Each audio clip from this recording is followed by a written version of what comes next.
തലക്കോട്ടുകര വിദ്യ engineering കോളേജിന്റെ നേതൃത്വത്തിൽ സാമൂഹിക ശാക്തീകരണ പ്രവർത്തനം നടപ്പാക്കുന്നതിനായുള്ള സംരംഭമായ വിദ്യ എംപവർമെന്റ് സെന്റർ വാർഷികാഘോഷം ശനിയാഴ്ച നടക്കും. രാവിലെ 11 മണിക്ക് കോളേജ് ഓഡിറ്റോറിയത്തിൽ ഉന്നത വിദ്യാഭ്യാസ മന്ത്രി ഡോക്ടർ ആർ ബിന്ദു ഉദ്ഘാടനം നിർവഹിക്കും. Vidya international charitable trust executive committee അംഗം കെ തിലകൻ അധ്യക്ഷത വഹിക്കും. കുട്ടികളിലെ ശാസ്ത്രാവബോധം പ്രോത്സാഹിപ്പിക്കാൻ സംഘടിപ്പിച്ച സയൻസ് ഓൺലൈൻ ക്വിസ് വിജയികൾക്കുള്ള സമ്മാനദാനം ചടങ്ങിൽ മന്ത്രി നിർവഹിക്കും. Chief patron Ashokan, executive director Suresh Lal, administration director advocate Unnirajan, principal CB Saji എന്നിവർ സംസാരിച്ചു. മുൻവർഷങ്ങളിൽ ജില്ലയിലെ സ്കൂൾ വിദ്യാർത്ഥികൾക്കിടയിൽ ഉത്തരവാദിത്ത ബോധവും ആത്മവിശ്വാസവും വളർത്തിയെടുക്കാൻ നിരവധി ബോധവൽക്കരണം VSCC നടത്തിവരുന്നുണ്ട്.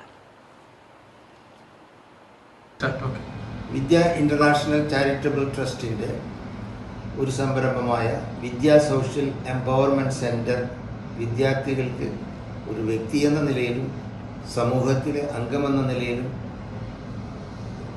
സഹായകരമായ പല പദ്ധതികളും നടപ്പിലാക്കി വരുന്നുണ്ട്. വിദ്യ സയൻസ് ടാലന്റ് സ്കോളർഷിപ്പ് പദ്ധതി